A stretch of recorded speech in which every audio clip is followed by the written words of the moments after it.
чакыртып, ошол жерде өздөрүн көрсөтүп, мындайча айтканда, ошол адам башка болбогонго аракет жасаш керек. Мына ошонун астында бул өзгөчө кырдаалдар киргизилди. Эми Кудай сактасын, бүгүнкү күндө умрадан келген адамдардын саны ошол бир самолетто келген бизге Жалал Абад областына 51 адам болуп атат. Анын бардыгы бүгүнкү күндө обсервацияга жаткызылды. Мындайча айтканда, көзөмөлдөө больницаларына жаткырылды толугу менен.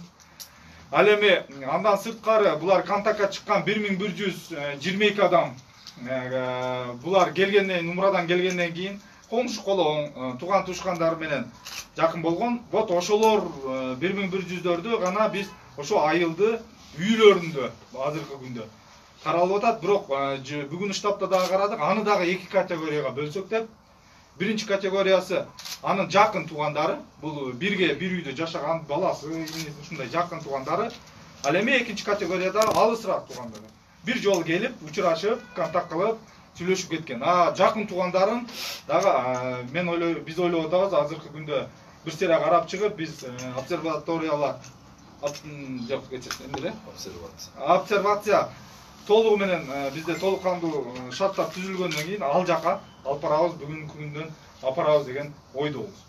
Мына кыскача ушул жумуштун астында азыр иш кетип атат. Эл өзүн эч паника калтырбашыбыз керек эч качан. Бул ооруну азыр биздин медиктер дагы маалымат берет, кандай кооптулугу бар экенин бүгүнкү күндө. Анан ошол эле кезде биз канча адам мындан айыккандар боюнча да маалымат берет. Эч качан адамда биз эл бардыгыбыз биргеликте аракет кылсак гана биз жеңе алабыз бул нерсени. Бардыгы биздин саламаттык сактоо кызматкерлери койгон талаптардын бардыгын толук кандуу аткарышыбыз керек. Ошол эле ишкерлерибиз бааны көтөрбөшүнүн аракетин жасаш керек. Бизде азыр областтык деңгээлде 2 штаб иштеп жатат.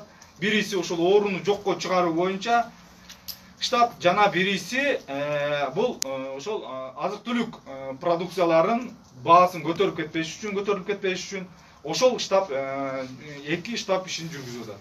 Мына азыр өкмөттүк штабта дагы катышып келдик. Ал жерде дагы ушул маселелер коюлду. Бүгүндөн баштап уже өкмөттүн дагы кошумча токтому чыкты.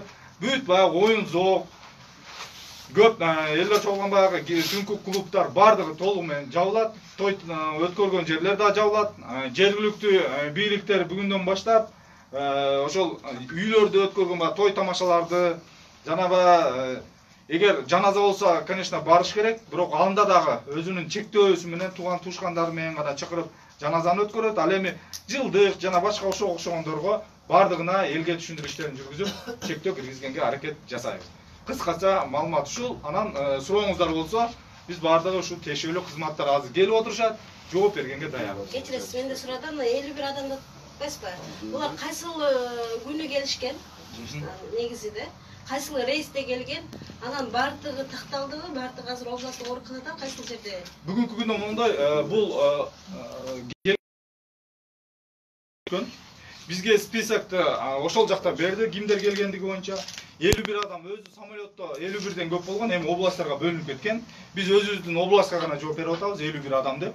Ал 51 адамдын списогун, телефон номерлеринен бери бизге берилип, азыр ар бир райондук өзүнүн жерине жаткырылды. Мисалы Алабукага, Нокендики Кочкор атага, Базар Коргондуку өзүнө, Жалал Абад шаарыныкы, азыр Жалал Абад шаарындагы немеге, ал эми Сузактыкы, Сузактагы 36-чы лицейге, эң көп Сузак районунун болуп, алар 36-чы лицейге жаткырылды. Анан ушул умрадан келгендер ачы той өткөрүптүр деген дагы баягы элде ар кандай пикир болуп атат да. Ушундай ачы той өткөрүлгөн эмес бекен, ошону дагы маани берилди. Эгер ачы той өткөрүлүп калса, бул дагы бир кооптулук чыгарат. Эми бизде билесиздер да, ушундай умрага же ажыга барганда сөз той кылбаса дагы, алар келгенден кийин сөз аны жоктоп келет, учурашканы келет. Сендей болуп эме болсун, сенин колуң кармап кетейин дегендер болгон. Ошон үчүн количество 1122ге чыгып атат да. Эгер эч ким кабар албаган болсо, анда мындай 1122ге чыкмаган эмес. Ошол көбүнчө ушул азыркы күндө ооругандардын гана тегерегинде иш жүрүп атат. Ал эми айткан 50 адамдын пока көзөмөлдө турат алар. Эгерде алар кандай чечим болот, ал жерден эми оору чыккан болсо, анда алардын дагы бүгүнкү күндө бирок ага карабастан терүштүү иштери тынбай жүрүп жатат. 14 күндүк карантинге алынган булар келгенде, үйлөрүндө, көзөмөлдө жүргөндө айтып атпайбы азырчы? Буга чейин өкмөттө штатта 3 категория менен иш жүрүп келген. Бул биринчи категорияга киргендер эң кооптуу мамлекеттер кирген. Буга ошол эле Китай, Иран, Корея, Түштүк Корея, Италия ошого окшогон мамлекеттер кирген. Алар биринчи категория. Алардан келген адамдар болсо, анда бардык 14 күндүккө киргизилет. Экинчи категория болгон бул дагы ушундай мамлекеттер кирген. Ал эми Сауд Арабиясы 3-чү категорияга кирген. Себеп дегенде ал жакта оору ошол мынчалык 14 күндүккө жаткырылбастан үйүндө көзөмөлгө гана алынган болуп калган. Анан биздин кызматкерлер ошол саламаттык сактоо кызматкерлери үстүртөн көзөмөлгө алып тургандагы ошол моментте оору чыккандан кийин алып келип жактырылган. Кандай көзөмөлгө алгансыздар ошондо? Кандай болду? Мындай, ар бир жанагы үй бүлөлүк дарыгерлер бар эмеспи? Ошолор келгенде булар менен опрос суроо жүргүзөбүз. Суроо жүргүзгөндө денеңиз ысыган жокпу? Эч кандай мындай жөтөл, чүчкүрүү, бышкыруу жана башка коопсуздуу болгон жокпу дейбиз. Эгер боло турган болсо, тез аранын ичинде медициналык кызматкерлерге кайрылгыла дегенбиз. Андан кийин термометрия жүргүзөбүз. Мындай жанагы атайын термометрлер бар, бесконтактный. Ошолор менен температурасын өлчөп туруп, ошондой жүргүзөбүз. Андан кийин булар 5 кишини жаткырганыбыздын себеби ошолордун биринчи белгилери температура чыгып, жөтөлүп, анан кооптуу болгондон кийин ошол жанагы сурамжылоо жүргүзүп атканда ушулардын табылгандагы, анан ошолорду алып келип больницага жаткырдык. Больницага жаткырып, ошол келген күндө эле больницага жеткен анализ алганбыз. Анализи кечээ күнү такталып чыгып атат. Ушуну жана сиздер биринчи келгенде карантинге алынып атпайбы булар? Үйдө карагыла деп. Ошондо мындай түшүндүрүштөр жүргүзүлгөн эмеспи? Мындай коомчулукта айлананы мындай той кылып чакырып, туугандары менен мындай кылбагыла деп. Же андай көзөмөл мүмкүн эмеспи сиз карап турган? Жүргүзөт. Эми мисалы үйгө келген кишини карап, жок, чыгып кетти дейсиң, туурабы? Учурашкан келген киши. Жок, сиздер тарабынан мисалы медиктер, жана үй бүлөлүк дарыгерлер карап атат деп атпайсызбы? Ошолор мындай жакшылап караса болбой эле, киргизбей койсо, мындай той кылбай, той кылды деп атышат да азырчы. Ошол паника болуп турат да, башкы маселебиз. Той кылды деген булар деп. Той кылбай Маалымат жок, той кылгандыгы боюнча маалымат жок. Андай ошону тактап койсок. Коронавирус менен катталган жарандарды түзмө-түз дарыгерлер карайт да, анан дарыгерлер канчалык деңгээлде сакталып атат, мисалы бет кап менен. Биз дарыгерлер атайын комбинезондор бар. Комбинезондор кийишет, анан бет каптарды кийишет. Ошолор ошо оорулар менен контактта болгон кишилер биринчи өздүк гигиенаны өзүн өзү сакташ керек. Андан кийин айлана чөйрө жакын болгондор жасайт. Мисалы бүгүн жугуштуу оорулар бөлүмүндө жаткан кишилерди караган врачтар, медсестралар, алар эч жака чыкпайт, үйүнө да барбайт, ошол жерде тамак ичишет, ошол жерде жаткырышат. Бул деген коопсуздукту камсыз кылуу болуп эсептелет. Канча күн? 14 күн. 14 күн. Азыр облустун аймагында канча адам карантинде жатат? Себеби сырттан келгендер да бар да. Анан карантин дегендин өзү эмне? Бул үй карантин деген көп түшүнбөйт да. Кандай эрежелер болуш керек анда? Карантин деген атайын жоо бар. Жоо менен бекитилген. Мисалы мындай сузакта чрезвычайный ситуация киргизип атпайсызбы? Андан кийин булардын өзүнүн эрежеси бар. Көп коомдук жерлерге барбаш керек, үйүндө сакташ керек, өздүк гигиенаны жана коомдук гигиенаны сакташ керек. Анан кийин мындай той топурга, майда андай жерлерге көп өзүн өзү мындайча айтканда самоизоляция болуш керек да. Анын атайын эрежелери бар. Аны баарын сакташ керек. Анан мисалы колду бат-бат самындап жууп туруш керек. Бет кап кийиш керек мисалы. Бул өзүн сактаган болуп эсептелет. Эгер оорунун бир эле белгиси болуп, мисалы температурасы көтөрүлүп, ысытма чыгып, же болбосо жөтөлсө, же болбосо чүчкүрсө, же болбосо жанагындай дем алуусу кыйналса, анан кийин тамагы кызарып, мындай кычышкан пайда болсо, ошол онун биринчи бул обычный эле гриппке окшогон оору. Грипп болгондо эле оору. Мунун коркунучу жок. Бунун коркунучу баягы тез таркап кеткенден болуп атат. Дүйнө жүзүндө ушундай болуп атат да. Атак башка оорулардан өтө мисалы бир эле мисал келтирейин. Туберкулездон бир күндө 2,5 миң кишиге чейин. СПИД менен, гепатит Б менен, анан кийин кээ бир обычный грипптен 3,5 миң киши бир күндө кишилер өлөт. Ал эми Бул оорудан бар болгону 36 бир күндө өлгөн киши. Же болбосо мына ага чейин чочко кириби болду, канаттуулар кириби болду. Алардан 46-43% ооругандардын ичинен кайтыш болгон. Ал эми бул оорудан болсо бар болгону 2-ден 3% чейин гана кишилер ооругандар. Анын ичинен дагы негизинен картаңдардын арасында, карыган кишилердин арасында өлүмгө душ ооругандар көбөйүп атат. Ал эми 12 жашка кишилердики жөнөкөй эле обычный легкий формада өтөт, 50ге кишиге даже белгисиз, бессимптомдуу өтүп кетиши мүмкүн. Ошондуктан бул ар кимдин өзүнүн индивидуальный жанагы иммунитетине жараша болот да.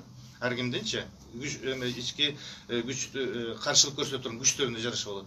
Ошондуктан мындан коопсуздугунун кереги, мындай коркунучтун кереги жок. Башка оорулардын мындайча айтканда өлгөмгө дуушар болгондордун пайызы өтө аз. 2,2 же 3ке чейин эле. Жалпы карантинге алынгандардын саны. Мындан башка да. Кандай? Карантинге алынгандардын саны. Карантинге алат. Мисалы биз жанагы умрадан келген 51 кишини бүгүн таптап туруп, мисалы ар бир райондордо атайын обсервация деп коет. Бул убактылуу, бул дары-дармек берилбейт, убактылуу тамак берилет, бирок күнүнө врачтардын көзөмөлүндө болот. Эртең менен кечинде термометрия жүргүзөт, опрос жүргүзөт, ошол жерде 14 күнгө чейин. Оорунун белгиси жок болсо 14-күнү анализ алып туруп, отрицательный болсо чыгарып беребиз. Азыр ошо 3 кишини дарылап калыбына келтирүүгө бизде мүмкүнчүлүк барбы? Бар. Бүгүнкү күндө алардын состояниясы орто, эч кандай коркунучу жок. Мындайча айтканда атайын вируска каршы дарыларды алып атат. Симптоматический, эгер температура болсо түшүргөн дарыларды, антибиотиктерди жана вирустарга каршы препараттар бүгүн жетиштүү. Биздин саламаттык сактоо тармагындагы ушул дарылаганга күчүбүз жетет. Азыр ошол оору катталды деген 2 айылды карантинге алды деп атышат, 3 ай, 2 ай. 2 айылды эмес карантинге алган. Ал жерде бүт область, район боюнча чрезвычайный ситуация объявить этип, ошондо кээ бир жанагы чек коюлду да. Мына чоң жыйындарга, маалымат мындай жыйналык чыгарганга, анан кийин жана мероприятие өткөргөндө, той топулдарды өткөргөнгө баарына мындайча айтканда чектөө киргизген. Базарларга чектөө киргизилбеди? Базарлар жок, базарлар кадыр киргизилбейт. Бүгүнкү күндө Жалал Абад шаарындагы базарлар, дүкөндөр эч бирине чектөө кирилбейт. Жалал Абад кирген жок бүгүнкү күндө. Базарлар толук кандуу иштейт. Биз ойлойбуз, эгерде мына Сузак районунда деле өзгөчө кырдаал киргизишти, бирок дүкөндөрү, бардык нерселер иштейт. Но ошол айылга гана кичине чектөөлөр болот, элге түшүндүрүү иштери жүргүзүлөт. Ошол нерселер бар. Анан иштегенге өзгөчө кырдаал киргизилгенден кийин эгерде тойканалар же башка нерселер иштесе, анда булар чара көргөнгө шарт. Сиздер айтып атасыздар да, кечиресиздер. Мына карантин 14 күнгө белгиленди деп атасыздар. Эми азыр бүгүнкү күнгө салыштырмалуу ушул алдыдагы 14 күндүн ичинде бул цифра дагы бир топко көбөйүшү мүмкүн да, туурабы? Кандай издейсиздер? Ооба. Божомолуңуздар кандай болгон? Эми бул божомол мунун арасында баягы контактылар арасында болушу мүмкүн. Ошол 14 күн ичинде оорунун белгиси пайда болсо, ошол оорунун белгиси пайда болгондон эсептелет да. Дагы кете берет бул. Мисалы бүгүн кечеги 3 кишини айтып атпайбызбы? Ошол 14 күн. Эртең дагы бирөө болсо, эртеңки күндөн башталып 14 күн эсептеле берет. Мындай кете беришет да. Оорунун эң акыркы пайда болгондон баштап туруп, токтогондон кийин 14 снимать этилет. Азыр 3 аны канча шектүү бар мындай шектелип аткандары? Шектелген эч ким жок. Шектелгендер жокпу? Эч кандай. Эгер ошол оорун белги менен кайрылса, биз ал кишини жаткырабыз. Атайын биз мына жугуштуу оору бөлүмүн бошоттуп туруп, атайын ошол жерге бактериялык отделениеге жаткырабыз, анализин алабыз. Анализи мисалы жөнөкөй эле же мындай суук тийип калышы мүмкүн, же болбосо обычный грипп болуп калышы мүмкүн. Аны анализин только лабораториялык менен гана коронавирус бар или жок экенин билебиз. Жаш балдарга да жугабы? Жаш балдарга да. Бүгүнкү күндө жок, бүгүнкү күндө жугуп калышы мүмкүн. Бул эч ким гарантия бере албайт, жукпайт депчи. Эгер оору менен контакт болуп калса, жугуп калышы мүмкүн. Бирок ошолордун арасында 12-14 жашка чейин балдардын арасында өтө жеңил формада өтөт бул. Жеңил формада. Бул жолдорунда айтып кетпейсизби? Азыр колоштар чыгат. Эми эки эле жолу бар. Бирөөчү мына аба аркылуу жугат. Мындай айтканда чүчкүргөндө, жөтөлгөндө, эгер жакын 1 метр аралыкта болсо ошондой. Анан кийин экинчи контактный деп коет. Мисалы биз кучакташып көрүшүп атабыз, салам беришип атабыз, жана башкалар болуп атат. Экинчи жолу ошол. Жана мындай сотовый телефон же болбосо дагы башка предмет ошол булганган болсо, ошол шилекей менен же башка менен ошондон жугуп калышы мүмкүн. Ошон үчүн ошол эки эле жол бар. Контактный и воздушно-капельный. Азыр Кылычбай эке сизге дарыканаларга барып көрдүк да, бет кап тартыштыгы, анан антисептикалык каражаттардын тартыштыгы жаралып атат. Бул жаатта эмне иш отурат? Маалымат уккан адам бүт аптекага аябай барып атышат да. Жабат жок. Бул жерде азыр сүйлөшүүлөр болду. Бизге центральный аппараттан азыр Бишкек шаарынан бет каптар жөнөтүлдү. Алар уже биз продажага чыгат турган бет каптар келип атат. Биз аптекаларга коюлуп, алар сатууга чыгат. Андан сырткары жергиликтүү өзүбүздө немеде Бишкек шаарында күнүнө 50 миңге тиккен бет немелер болду. Азыр бизде вирус ошол именно коронавирус бизде катталган үчүн республиканский штаб биринчи кезекте бизге толук кандуу ушу элге бет каптарды жеткирүү боюнча аптекаларга сатуу боюнча анын астында иштер аракеттер жүрүп жатат. Азыр чыккан бүгүн бир эки саат ичинде келип калат. Кылычбай эке сиздерге суроо берейин деп кеттим. Азыркы учурда мына дүрбөлөңгө алдырбашыбыз керек, паника болбош керек. Ошондуктан билесиз, социалдык тармактарда туура эмес жалган маалыматтар тарап атат. Азыркы учурда тиги жакта болуптур, бул жакта болуптур деген.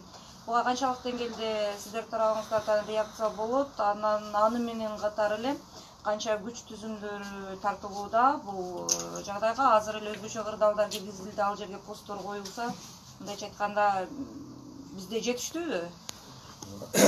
Рахмат сурооңузга. Бизде азыркы ички иштер кызматкерлеринин эң негизги милдети бул ошол жердеги жугуштуу оорулардын тарап кетпөөсү үчүн тиешелүү кызматтар менен бирге ушу тосмолорду уюштуруу. Азыр мына Сузак районунда өзгөчө кырдаал киргизилди. Биздеги эң негизги азыр Благовещенко, Орто Азия жана Бостон айылдарында 19 пост уюштурулат. Кирген чыккан жерлерине тиешелүү кызматтар менен бирге ошол жерлерде чектөө болот. Ал эми бул жугуштуу ооруларды таркатпоо үчүн бизде күч каражаттар жетиштүү бүт область боюнча. Азыр эми ушул дагы мындан кийинки бул окуянын өрчүшүнө жараша биз тиешелүү чараларды көрөбүз. Дагы бир суроо. Азыркы учурда кечээ рейд Жалал Абад шаарында башталды, Эрмек Байланыч. Сиздин Сузак районунда деле негизи эле Жалал Абад шаарында деле биз кийин рейдтен кийин дагы көрдүк, көптөгөн тойканалар иштеп аткан. Буга өкүл дагы мен ойлойм мындай терең көңүл бөлөт болуш керек. Бул нерселерге канчалык деңгээлде катуу чара көрүлөт? Ошол жерлерден тарап атпайбы көпчүлүкчү? Өкмөттүн тыюу салганы канчалык деңгээлде токтом иштейт? Эми өзүңүздөр билдиңиздер, мына биздин территорияда 3 учур катталгандыгына байланыштуу территориянын бардык аймактарында район боюнча өзгөчө кырдаалдар киргизилди, абалы киргизилди. Өзгөчө кырдаалдар абалы киргизилгенде бардык жеке менчик болобу, алардын баарына биз уже беребиз эскертүүлөрдү. Бүгүндөн баштап мына өзгөчө кырдаалдар болгон жерлерде массалык мероприятиялардын баарына тыюу салынат. Анан эми боюнча мына жогору жакта айтып өтүштү. Биз блокпостторду эмне үчүн коюп атабыз? Кээ бирлер айтып атат, бияктан киргизбейт, чыгарбайт деп. Андай болбойт. Кирип аткан адам дагы, башка жакта мейманчылыкка келип аткан адам дагы бул жакта орунун ачагы пайда болуп калышы мүмкүн деген кооптор менен ал жака көбүрөөк кирбеш керек. Башка обходной жолдор менен кете турган жолдорду түзүш керек. Анан менин оюмча буну бүгүн бардык жерге таркатылгандан кийин жерлерде жергиликтүү өз алымчу башкаруу органдарына буйруктар кетти, токтом чыкты. Ошонун негизинде бардык ишканалар бүгүнкү күндө коомдук тамактануучу жайларчы, особенно ошол Круговойдун жанындагылар. Эми мындайда коомдук тамактануучу жайлар бардык учурда керек. Эми адамдар өзү нары бери каттап аткан учурда ачка калбаш керек. Бирок ошол жерлерди тез биз дезинфекциялоочу тизмелерге киргизип атабыз. Мисалы, кайсы учурда адам аз болгон учурларда аларда күнүнө бирден дезинфекциялоо учурлар катталат. Ал эми тамактануучу жерлер менен 50 адамга чейинкилерди жабуунун кереги зарылчылыгы жок. 500дөн баткан банялар деле иштеп атат го канча күндөн бери. Эч эле айтсак эч ким көңүл. Урматтуу туугандар, эми жеке менчик ишканаларды резкий чектөө киргизиш кыйын экен. Мына бүгүн жарандык коргондуу комиссиясынын чечими негизинде өзгөчө кырдаалдар киргизгенден кийин бардык ошо өзгөчө кырдаалдар учуруна макул болуп ошо менен иш алып барыш керек. Бүгүндөн баштап андай иштөөлөр катталбайт. Өкмөттүн токтому 12 мартта чыккан. Анда чектөө киргизилсин, тыюу салынсын деген эмес. Чектөө киргизилсин, ушундай көп мындай эл чогулган жерлерге түшүндүрүү иштерин жүргүзгүлө, тойканаларга ошо кожоюндарына түшүндүрүү иштерин жүргүзгүлө деген гана токтом чыккан. Андан кийин кечээ күнү жаңы токтом ошол токтом өзгөртүп киргизилди. Анда эми тыюу салынды. Мына эми кечээ Жалал Абад шаарынын мэри эми кыдырып ошонун токтомун эми кыдырышты баштады. Эми жаппагандарга чара көрүлөт. Каптуу чара көрүлөбү? Ысыкта 25 градуста жукпайт дейт го. Чынбы же элдер жөнүн айтып атышабы? Ошо мындай, мисалы азыр Иранда 25 градуста боору катталып атпайбы? Бул эми мындай да, мына айлана чөйрөдө өзү вирус көпкө чейин турбайт. Эгер жакын мисалы жөтөлгөндө, чүчкүргөндө жакын болсо ошондо аны жугуп атат. Непосредственно контакт болгондочу. А так вирус мындай холоддо, минус температурада устойчивый, ал эми плюсовой температурада көп турбайт, неустойчивый. Ошол болот. Анан непосредственно контакт болгондо аны жугуп атат ошо. Дагы бир суроо. Ушул илдеттин орунун аныкталышы үчүн бизде канчалык деңгээлде лабораториялар күчтүү, жер-жерлерде канчалык деңгээлде? Мына бүгүнкү күндө биздин республика боюнча 6 лабораториябыз бар. Вирусологиялык лаборатория, анын ичинен бирөө Оштогу вирусологиялык лаборатория бар. Бүгүн Жалал Абадка атайын машинабыз бар. Атайын автолаборатория алып келебиз. Автолабораториянын ичинде бүт жабдыктар бар. Специалисттер окутулган. Бүгүн алып келип коебуз дагы. Бүгүндөн баштап туруп Жалал Абадтын алынган пробаларды Ошко жибербейбиз. Жеринде жасайбыз бүгүндөн баштап туруп. Азыр Оштон чыкты, Кудай буйрса 1-2 саат ичинде келет, тест системаларды коебуз, барсын. Ошону менен эгер бирөөдөн чыгып кала турган болсо, муну кайра референс лаборатория Бишкекке жөнөтөбүз дагы подтверждение алабыз. 2-3 жолу подтверждение алгандан андан кийин оору бар экенин ошондо гана объявить этебиз. Мобильный автолаборатория. Ошол жанагылар үчөө чыккан айылдар массовый инфекция болобу? Масштабный. Мен Нурмурат мырзага сурайынчы кечиресиздер. Нурмурат мырза, мына Бесиз область Өзбекстан менен чектешкен. Кечээ Өзбекстандан жайылды 13 адам катталды. Анан алардан бул жака өтүп аткан адамдар жокпу? Биринчи суроо. Экинчи суроосунда Жалал Абад шаарында коомдук транспорттар дезинфекциялар болду. А бирок областтын башка район шаарларында, элдүү жерлеринде мекеме ишканалар, коомдук транспорттор, частный таксилер дезинфекцияланып атабы? Биринчи чек ара боюнча айтып кеттиңиз. Чек ара боюнча мурунку күнү саат 8-де, мындан 2 күн мурун саат 8-де Өзбекстан тарап жапкан. Бирок 3 күнгө коюлган, 3 күндүн ичинде булар өздөрүнүн жарандарын кабыл ала башташкан и биздин жарандарды чыгара баштаган. Бул 3 күн булардын эмеси боюнча 3 күндүн ичинде ошондой процесс жүрүш керек дагы. Мындайча айтканда өздөрүнүн жарандарын толук кабыл алып бүтүрүп, биздин жарандарды толук чыгарып бүтүрүп, андан кийин жол толугу менен Өзбекстанда жабылат. Себеп дегенде бул жерде жолдун жабылганына биз Кыргызстанда эч кандай каршылык көрсөтпөдүк. Себеби бул жерде жөө өтүүчү гана пункттар, биздики өткөрмө пункту. Ал жерден эч кандай товар же болбосо чоң грузовой машиналар өтпөгөн үчүн ага Кыргызстан тарап мен ойлойм эч кандай чектөө киргизбеди. Ал эми Казакстандан чек арасы бүгүнкү күндө грузовойлор толук кандуу иштеп атат. Бизге керектүү продукциялар, бүт продукттар, питаниялардын баардыгы кирип атат. Ундун баалары бүгүнкү күндө көзөмөлдө турат. Өкмөттүн токтому чыкты, баа ашпаш керек, 1800 сомдон жогору чыкпаш керек деген чечимдер уже кабыл алынды. Ошонун негизинде биз көзөмөлгө алынат, бул толук кандуу. Эгерде биздин ишкерлер сатуудан баш тартса, анда биз жергиликтүү бийлик өзүбүз түз Бишкек шаарынан алып келип туруп элге фуралар менен таркатышты баштайбыз, сатышты мындайча айтканда. Ошону бир бекер бербейт, конечно, сатыла баштайт. Анан ошол эле кезде азыр айтылып кетти, бизде азыр штабта сүйлөштүк 400 килограмм хлор запаста турат. Бул запас. Андан сырткары тынбай бала бакчалар, ошондой окуу жай, мындайча айтканда коом көп жерлердин баардыгы жүргүзүлүп атат дезинфекциясы. Ошол эле кезде бүт райондордо жүрүп атат. Азыр 1 тоннаны биз Казакстандын границадан өтүп, азыр Жалал Абадка көздөп жөнөдү 1 тонна хлор. Ал келип калса биз өзүбүздүн жергиликтүү бюджеттин каражатынан алабыз. Андан сырткары республикадан дагы азыр кошумча бизге ошолор келип атат. Бүгүнкү күндө акча каражаттарды финанс министрлиги чечип берди баардыгын. Бизде акча каражаттар турат. Өзгөчө кырдаалдар киргизилгендигине байланыштуу бул баягы тендерде көп убакыт албайт. Сразу түз келишим менен түзүп туруп, хлор жана ошондой бет каптар бардык нерселерди бүгүнкү күндөгү керектүү нерселерди алганга шарттар толук кандуу бар десек болот. Азыр область аймагында группа рискада ошондо канча адам болуп атат жалпы? Моундай болуп атат да, эми биз жалпы бүгүнкү күндө 50 адам бұл bir самолет учуп келген Жалал Абад областынан 51 кетсесі 51 адам анын ичинен бардыгы уже жаткырылды 5 азыр инфекционныйга келип жаткан анын ичинен уже тастыкталган 3 болуп турат азыркы күндө коронавирус менен оорусу менен ал эми ошол 5 3-өнүн ичинен контактка барган адамдар эми мисалы коңшусу кирген коңшуга кимге кирген ушулардын бардыгы биригип 1122 адам ошол айылда болду. Бирок 5 адамды биз Централ Республиканский штабка бердик. 5 адам ошол 3 адам келгенде, 2 адам келгенде, азыркы күмөндөрдөн адам келгенде Чүй областынын тосуп алып аларды. Мындайча айтканда контакт болгон деген ойдо болуп атабыз. Учурашып, эми туугандары 5 адам. Алында өзү айтып атат, "Но планча мен тосуп алган аэропорттон" деп. Тосуп алган, ошол 5 адамдын списогун ал жакка койдук. Эми алар Чүйдүн штабы иштеп, ал адамды табып, мындайча айтканда өздөрүнүн чараларын көрүшөт. Иш жумушун жүргүзөт. Демек Чүй облусунан 5 адамдын тизмеси? 5 адамдын тизмеси, ал 5 адам уже ички иштер кызматы аныктап чыгып, азыр ал жакка жөнөтүлдү.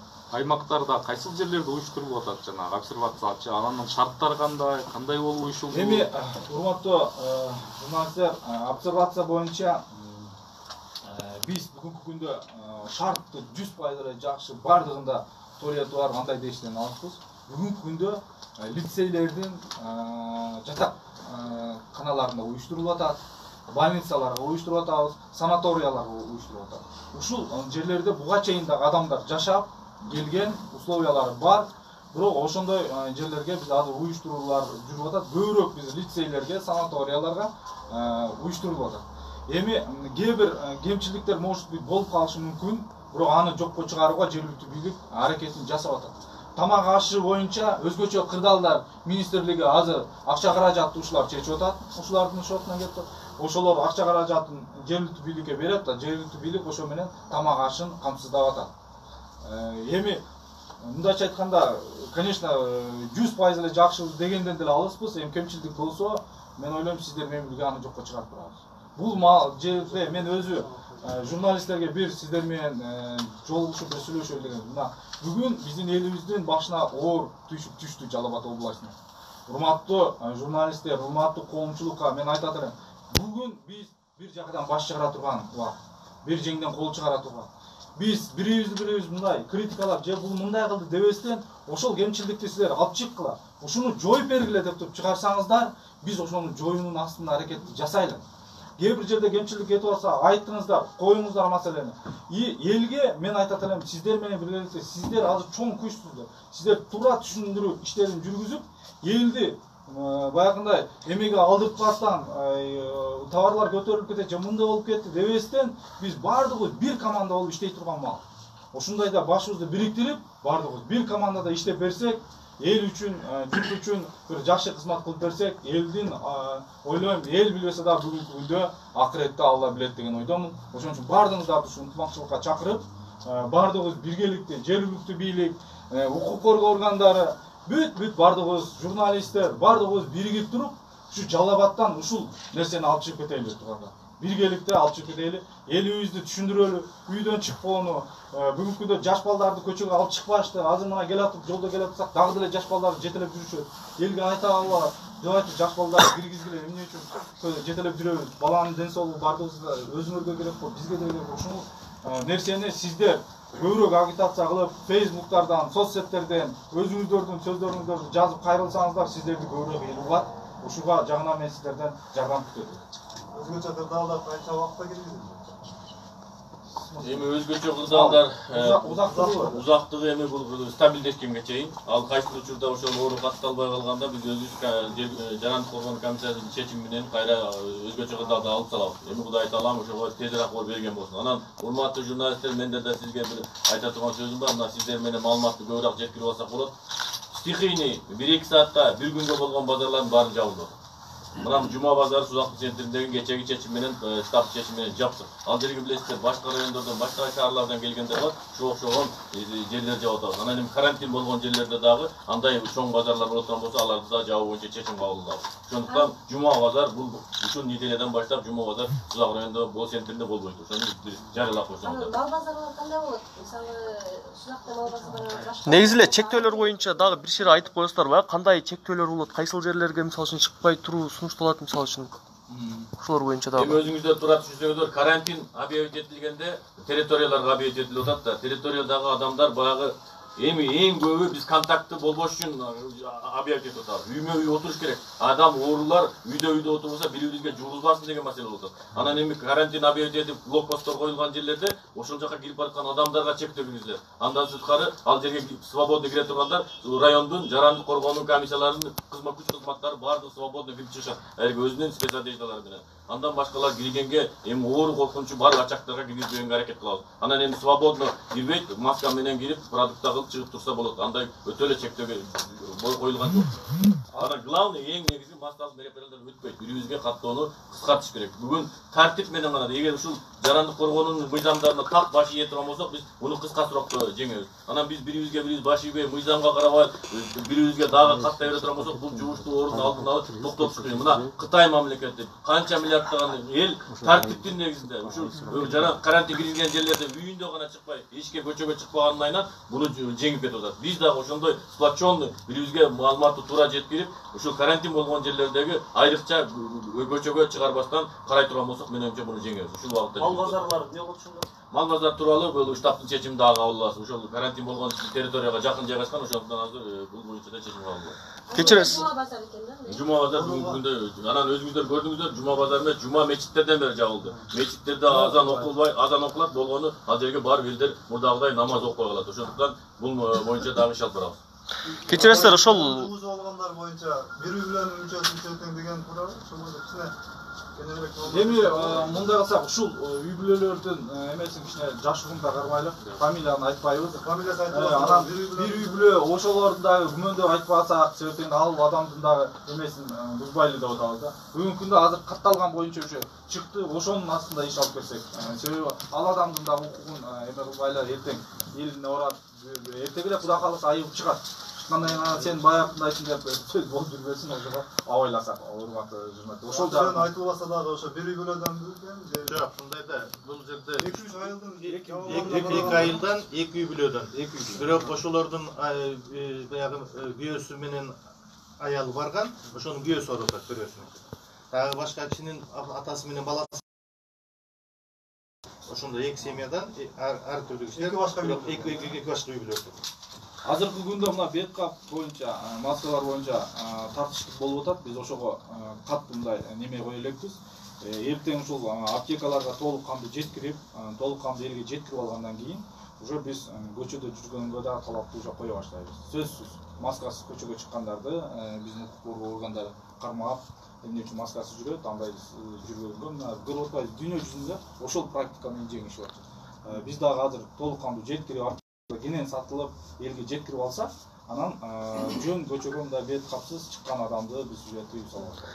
Бул эми бет чыгууга тыйып салабыз, бирок азырынча эгер жеткирип алгандан кийин анан азыр тыйып салабыз десек, эртең эл чыкпасын дагы, ой силер бет кабы жок эле силер бизге эмне тыйып салып атасыңар депчи. Аны жазбай деле турсаңар болот, муну для информации деп айтылат да. Анан бааларын дагы көзөмөлдөйсүздарбы? Мисалы үчүн ундардын, ошол медициналык каражаттардын баардыгына токтом чыкты, өкмөттүн токтому чыкты. Бааныга ар бир ундун килограмм канчадан килограмм канча сомдон болуш керек, уже токтомдор чыкты. Бизде монополия бар, атайын ошол көзөмөлгө алат. Эгерде кымбат саткан болсо, көрүп атасыздар, бизде Жалал Абад областында 2 кылмыш иши козголду. Ушундай бааны көтөрүлгендиги боюнча финансылык полиция тарабынан козголду. Бүгүнкү күндө көрүп атасыздар, Бишкек шаарында даже акчалай берип аткан жеринен акчасы менен кармап туруп, ошол ун саткандарды жазалап атат. Бул нерсе бизде дагы жүрөт, толук кандуу жүрөт. Эгерде унду саткандар кымбаттаткан болсо, уголовный ишке чейин барат дагы, мындай катуу чаралар көрүлөт. Ошондо ун баасын көтөргөндөр карата козголду да? Козголду, 2 иш. Ошентип, баягы мындайча айтканда, унду алып келет дагы складка бекитип алып, жаап коюп, мен сатпайм ертең кымбаттап кетет деген ойдо ошого окшогон жана кымбат баада саткандардын үстүнөн иш болду. Өзүнөн сөз санаганда кайерге кайрылса болот, жана аппаратыңыздар кайерге орнотулат. Аны өзүңүздөр эмес, ошол жердеги жанагы үй бүлөлүк дарыгерлер бар. Ошол жерге ССМдерге кайрылсаңыздар, ошол жерде врачтар прием кылышат. Анан кийин горячий линия деген бар, телефону бар Жалал-Абадта. Ошого звонить этсеңиздер, сизден сурайт биринчиден температураңыз бар кандай бар деп. Анан кийин ар бир кишиден барган кишиден ала бербейт, атайын ала турган кишилер бар, анализ ала турган. Бул жөнөкөй эле мына мурундун көңдөйүнөн, ооздун көңдөйүнөн смывканы алат. Ал смывка алгандан кийин атайын транспортный среда деп коет. Ошого салмай сайын ал вирусту сактап кала албайт. Ошон үчүн ал анализдин результатына таасирин тийгизет. Үй кыдырып текшерүү болду. Жок, мисалы үйгө кыдырбайт. Мисалы ошол умрага барган кишинин өзүнөн алабыз. Анан кийин ошол жерде контактта болгон кишилер. Мун болсо бизден тест системабызда жетишпей калышы мүмкүн. Бул дагы өтө кымбат нерсе турган болот. Анан өтө мындайча айтканда керектүү нерсе да. Ошон үчүн биз көрүнгөн мисалы анда бул Жалал-Абадтын тегерегинде почти 1,5 миллионго киши бар. Анын баарын биз камтый ала албайбыз бүгүнкү. Ошондо алган кереги жок да. Бул бизде ошо жанагы кооптуу болгон гана кишилерден алышыбыз керек. Ошол тест алуу акысыз болобу? Анан саны канча болот? Акысыз. Саны канча? Мисалы үчүн азыр жетишпей калышы мүмкүн деп атпайсызбы? Канча тест келет мисалы Жалал-Абадка? Жок, бүгүнкү күндө азыр бизде келет, бирок канчалык бизде талапка жараша республикадан алып келип берип турат. Мен бүгүн 200-300 деп айта албайм. Болжолдуу саны дагы жокпу? Иә. Болжолдуу дагы саны жокпу деген. Эми саны келет, азыр лаборатория келет. Келгенде мен айтам канча экенин. Мисалы кечээ мен 300 кишиге жанагы транспортный средадан алып келдим. Палычкасы менен, тиги средасы менен алып келип туруп, бүгүнкү күндө 300 кишиден алсак болот. Аны коюп коебуз дагы, анан кийин атайын ПЦР лаборатория бар, анын диагностика бар. Ал 3 этаптан өткөн анализ чыгара турган нерсе. Өтө чоң прибордо жасалат, бул өтө тонкий прибордо. Ошон үчүн ал ошол машинанын ичинде кийин келсеңер иштеп атканын көрөсүңөр эртең. Кандай шартта иштеп атат, кайсы аппараттар иштеп атат, кандай специалисттер келгенде эртең түштөн кийин келет, келгенде коюп беребиз, ичине кирип көрсөң, тартсаңар да болот. Дагы бир суроода бул жөн эле мурда мүмкүн айткандырсыз, бул боюнча дагы нерсени айтып койсоң, кайсы нерсеге адамдар көбүрөөк көңүл бөлүш керек? Өзүндө мисалы кандай нерселер появиться эткенде ошого көңүл бөлүп обращаться этиш керек да врачтарга. Эмнеден? Өздүк гигиенаны сакташ керек. Клиника. Симптомдор. Биринчиден температура, ысытма чыгыш керек. Экинчиден жана катаральный явление деп коюп атпайсызбы? Чүчкүргөндө, жөтөлгөндө. Анан кийин ооздун тамак көңдөйлөрү кычышып, ооруй баштайт, кызара баштайт. Андан кийин эң негизгиси сухой кашель. Эме, жанагы жөтөлүү. Тынбай болобу, ал кандай болот? Жок, пат-пат болот да. Дагы бир коомчулукка керектүү суроо экен. Адамдын организминде бул илдет азыр айтасыздар 14 күндүн ичинде белгилүү болот дагы, ал анан тиги анализдер аркылуу аныкталып туруп, анан лечениеге алыныш керек, же болбосо айыкты деген маалымат берилиш керек. Мисалы үчүн бир киши жугузуп алган болсо, ал канча убакытка чейин анын тиги денесинде же организминде, же оозунда, же кайсы жерде бул канча убакытка чейин сакталып жүрүшү мүмкүн? Андай эч мындай мынча күн жасайт деп айтыш кыйын, мындай илимий изилдегенде такталган эмес, бирок ошол организмде жүрө бериши мүмкүн, ал оору вызывать этпеши мүмкүн. То есть бессимптомно өтүп кетиши мүмкүн. Ал организмдин өзүнүн иммунитетине жараша болот. Эгер хроникалык оорулар болсо, мурдагы оорулар болсо, айрыкча мына карган кишилердин иммунитети аз болот да, ошолор проявлять этет. Же болбосо кичинекей суук тийип калышы мүмкүн. Же болбосо толук кандуу тамактанбай калган кезде оору вирус действовать эте баштайт дагы, чыгышы мүмкүн. Ошол симптомдор пайда болот. А так бул жерде вирус деген бул көптөн бери келген вирус циркуляция. Один бир түрү да бул жана грипптин бир түрүнүн бул жерде 34-40ка чейин түрү бар. Ошонун бир түрү болот. Бул коронавирус деп коет. Кайсыл дары-дармек, анан кайсыл тамак аштар ушул оорунун алдын алышы мүмкүн, жардам бериши мүмкүн? Эми дары-дармектер атайын ардын ала турган профилактикалык эчтеке жок. Жана этиотропин деп коет. Ошол вируска каршы атайын дары жок, бирок жалпы вируска каратчу дарылар бар, ошолорду колдонушат.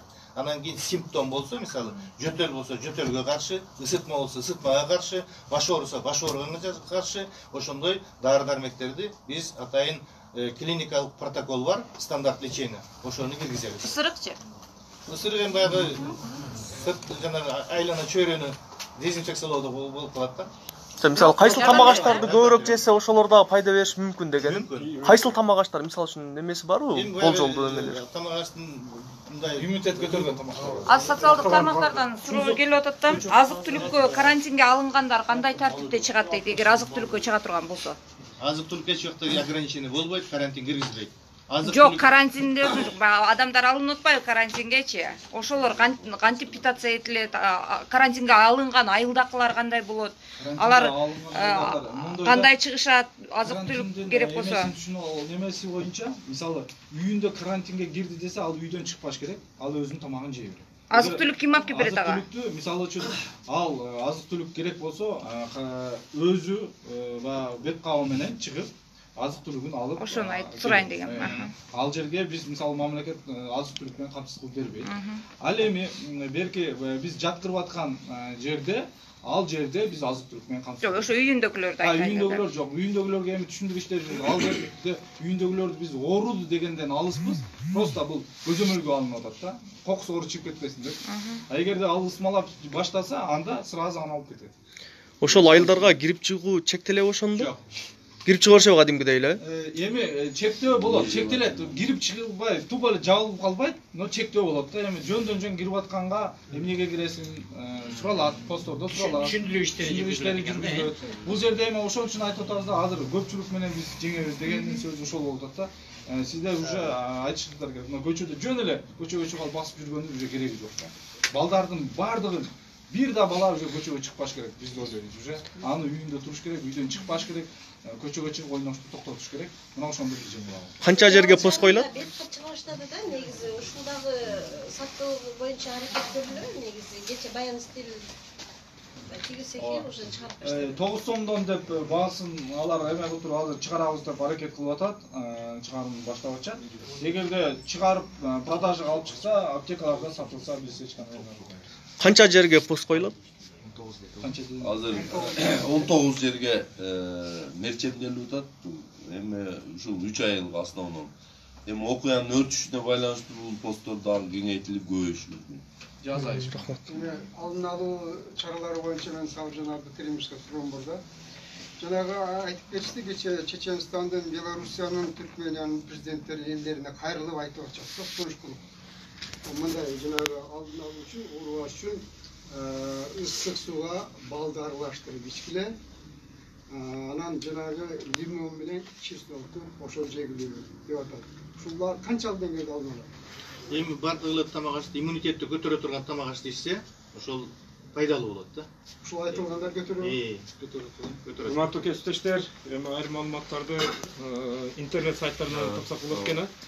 Сиздерге чоң рахмат. Мына жетекчилер менен Кудай буйрса бат-бат маалымат жыйын өткөрүп турабыз. Мына Нурбол Сабыржанович айткандай, бул кырдаалда биз күч бирдикте буйрса аракет кылабыз. Рахмат келгениңизге. Хорошо.